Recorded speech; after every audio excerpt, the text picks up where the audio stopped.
What's up, everybody? This is Rebel Faith, the new branding and design for what used to be, excuse me, From the Wild podcast. But apparently, there's another show out there by that same name. And, out of respect, I'm simply going to change mine because it's easier for me to make the changes sometimes than it is for other people. And so, yeah, From the Wild is now Rebel Faith. And what's interesting is, as I was redesigning this brand, I kept trying to think of what can be the general theme for this. And I came up with the idea that, as the intro says, since the beginning of time, there's always been some form of outcast, some sort of, you know, rebel, thing that people would deem as unfavorable, unpleasant, undesirable, unacceptable in the general consensus of what they see as normal. Christianity is no different. For a long time, Christianity actually was becoming more widely acceptable and normalized, especially in Western culture. But it certainly feels like, as of late, with the rise of all these other, woke ideology, and this is not going to be a discussion about, whether or not the people who believe in these ideologies don't deserve humanity, because they absolutely do. This is not about taking away their humanity. So I just want to get that clear.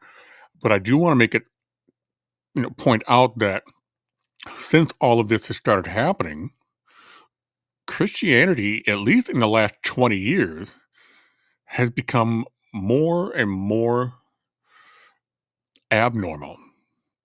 So much to the point that Christianity has become the new counterculture. And so I just kind of wanted to point that out, as that is the inspiration behind Rebel Faith. It is still a podcast that talks about Christianity from a more of a very honest perspective, and dealing with, the challenges we face as believers in this day and age. And what can we do? What can we quote? What can we teach each other? How can we lift one another up so that we all stand firm in our faith in these wild times? Which kind of goes into the topic for tonight's show. Who is my neighbor?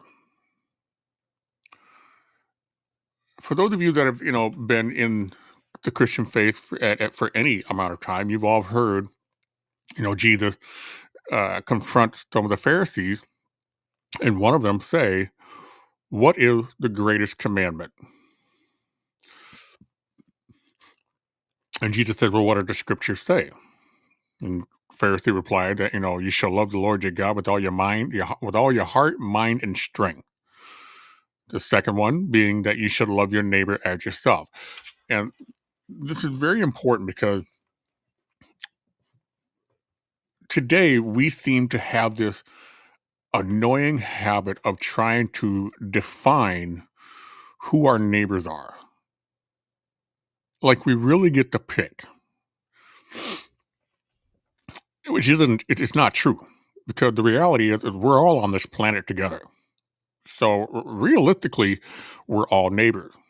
You don't get to pick your neighbor because of their skin colors. You don't get to pick your neighbor because of their theological belief. You don't get to pick your neighbor because of their political belief.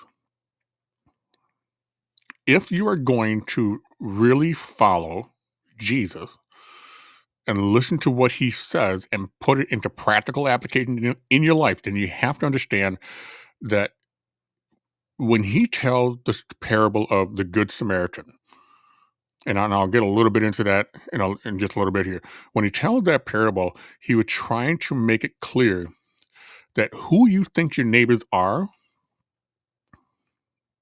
versus who your neighbors really are can be very different things. And I'll explain what the parable of the Good Samaritan. And if you don't know what the good parable of the Good Samaritan is, um, it is something that Jesus used to teach about, some would say, to teach against bigotry, which I think is a very, is a very valid point. Um, let me. I'm just trying to pull this up because I want to make sure that I get this right. So the Good Samaritan is found in Luke chapter 10, and it starts at 25 and goes into verse 37. So Luke 10, 25 to 37. If I encourage you to, if you have a Bible, go check it out. If not, go online and look it up. But what he's doing here is he's talking about a Hebrew, a Jew, who was on the road to a town and she gets attacked. They beat him, they strip him, they leave him for dead on the side of the road. Now you have one man that shows up, sees this poor guy just bleeding to death, slowly dying on the road, and he walks away. Then you have a Pharisee walk up, and I'm going to talk about that in a moment. You have a Pharisee walk up, look at him, pray for him, and then just walk off. It would take a Samaritan to find this guy, treat his wounds, give him water, and bring him to a hotel, an inn, to take care of him. Let me get this comment here real quick. This is Anna Brandemart. Thanks for stopping by. Anna is a good friend of mine. We've been through some pretty crazy things. So again, thanks for checking this out, Anna. And so he brings him to the inn, and he pays for, I forget how long, but he pays in advance for this Hebrew to be cared for at this inn.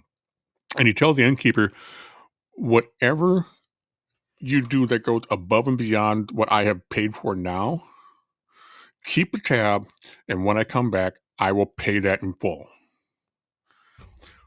So, off the bat, the obvious thing is the Samaritan was the one that helped the Hebrew that was dying on the road. And of course, another obvious thing is that he did what he had to take care of him, and he made sure that he was cared for until he returned. And he paid for everything. Now, a few things that I kind of want to point out, and some people might know this, some people might not, but there has been a long-standing schism between the Hebrews and the Samaritan back in those days. This was like a bigotry that was so deep and so profound. I mean, they literally saw each other as entirely different races, even though they really weren't. So when Jesus tells the parable of the Good Samaritan, he uses somebody that the Hebrews had huge problems with to demonstrate that when it comes to acting in the spirit of love and in the spirit of mercy, you don't get to pick who you help. If God put you in the path of somebody who needs help, what are you going to do? Are you going to be like the first two people that saw this Hebrew on the side of the road that was dying? I mean, the first one, I'm assuming, was a citizen, just a, an everyday Hebrew who he went to the synagogue, he tithed, he worshipped, he followed the 10 Commandments of Moses. But beyond that, he didn't see a need to help one of his own. Are you going to be like the Pharisee? Now, this is the one that really, makes me think, because the Pharisee in the parable of the Good Samaritan is so close to how a lot of Christians behave today. And what I mean by that is the fact that here with the Pharisee, a theologian, a educated priest, a man who knows the commandments, a man who knows the history, a man who knows everything there is to know about the Jewish faith. He fasted, he tithed, he offered, he worshiped. I mean, this would be the Jewish equivalent of the ideal Christian. but he didn't practice what he believed. He simply prayed and walked on. He didn't follow any of his own theological beliefs. How many Christians do that today? How many times did God put you in somebody's path and you saw that person struggling? You know they need help. You know they need prayer. You know they could use a ride. And all you did was just, Lord, be with them, bless them, send somebody across the way. Yo, bro, you're right there. God did send somebody to help this person. And that's the thing that really got me thinking about Christians today.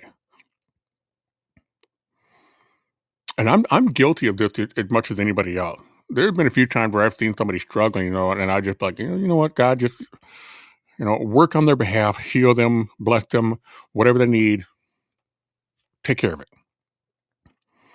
And yet here I am sitting in my truck. I've got gas, I've got money. I could have done something, but I didn't. How often do we see ourselves doing this? How often do we find that we as Christians are not acting very Christian-like at all?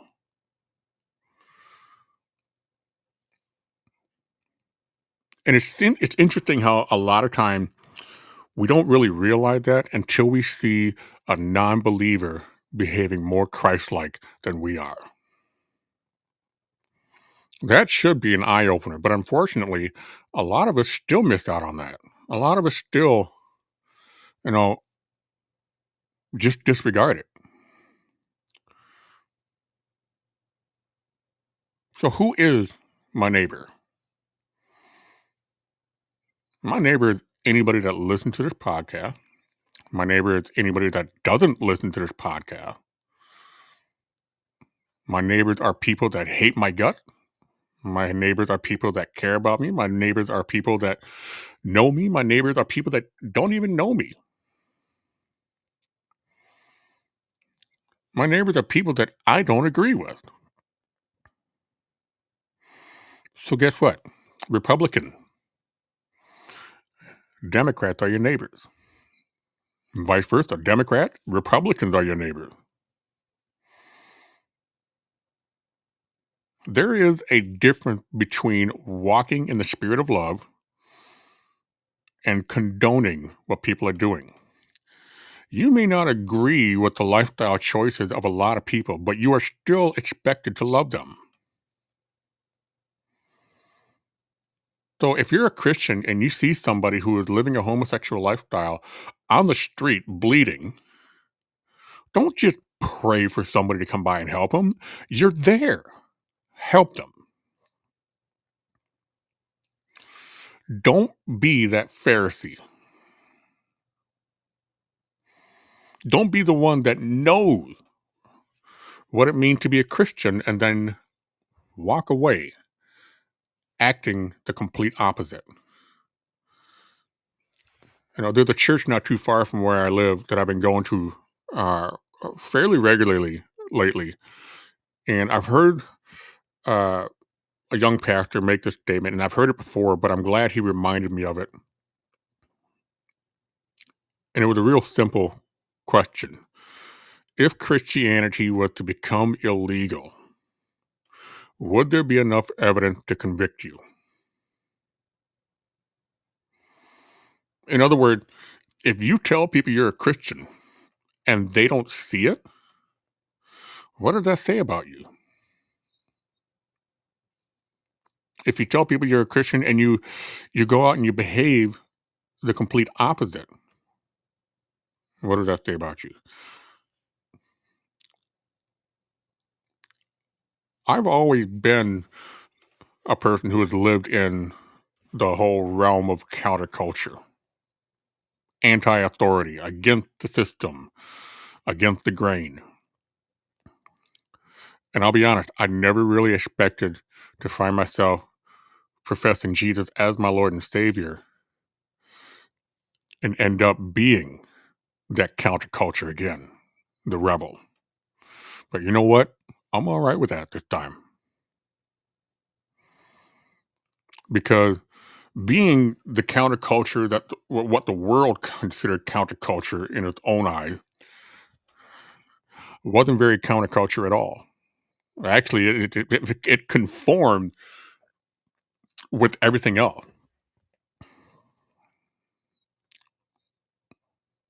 The only way you become counterculture is if the majority is against you.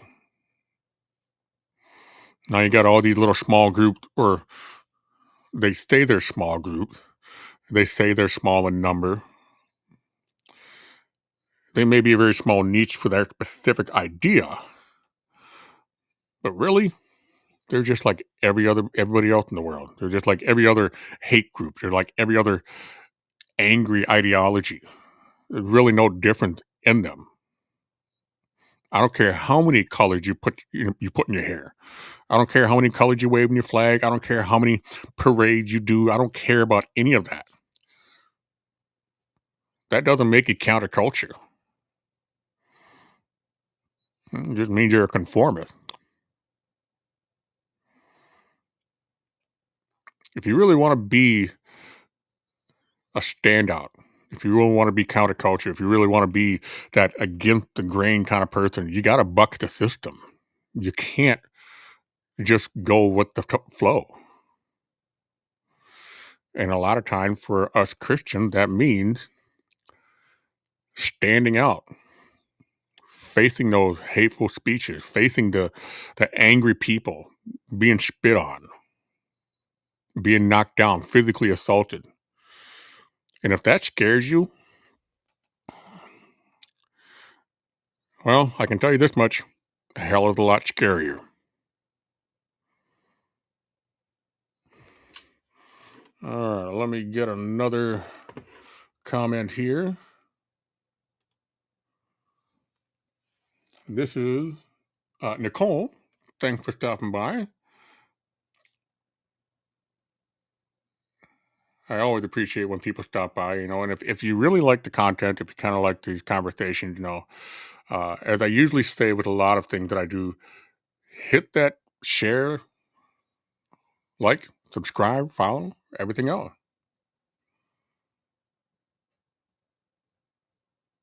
Hell and Demon for sure, yeah. And that's the thing that I learned, oh gosh, 21 years ago.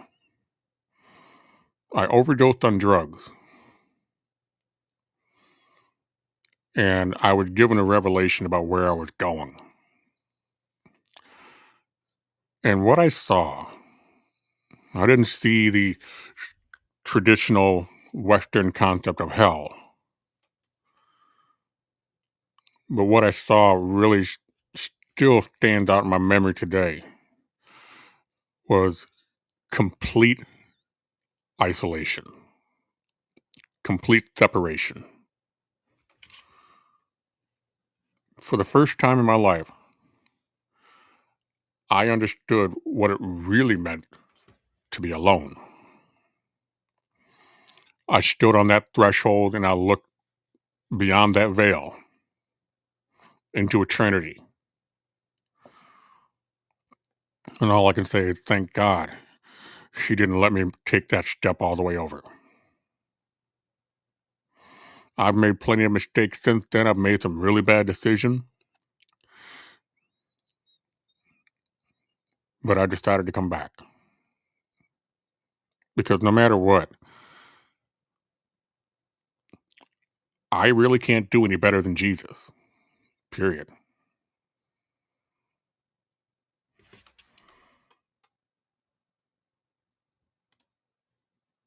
Nicole said that she's had a glimpse of heaven and hell. And I feel like sometimes, when people experience these things, it really does change the way you see what happens here on this earth. What's important, which goes back to what I was talking about earlier. Who is my neighbor?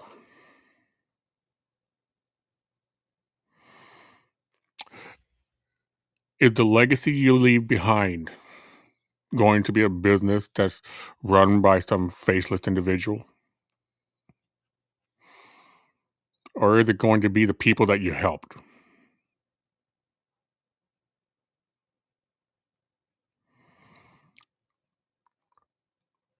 I don't know where a lot of you are, and that's all right. You know where you are. You know what's going on. And I'm not going to sit here and, you know, bash you over the head with scriptures and hellfire preaching. But I will say this: you were never out of God's sight. And if you ever decide you want to go back, I hope you make that choice before it's too late. There's nothing you can do. You can't buy it. You can't earn it. You can't work your way to it. God's grace and salvation is given freely. You either accept it or you don't.